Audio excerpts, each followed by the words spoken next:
Siamo qui con Mimmo Foresta, anche lui risponde all'appello per il Social Day in memoria di Don Arturo D'Onofrio. Quanto è importante anche per te essere qui oggi? Guarda, oggi è una manifestazione importante, per me è un onore veramente essere qui e dare anche il mio contributo.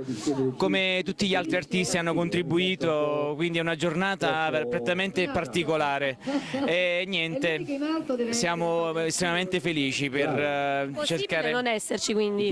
No, impossibile, anche se era impossibile per me perché oggi avevo il cane che si doveva operare, l'ho portato dal veterinario, poi sono tornato, ho fatto tutto a posto, tutto a posto. Anzi, facciamo un in bocca al lupo ad Aniello che guarisci presto. Benissimo, quindi grazie a Mimmo Foresta, un saluto a tutti i lettori di Street News. Grazie. Ciao. Volevo dire anche io Antonio Manganiello, ti voglio bene, grazie. Ciao. Ciao.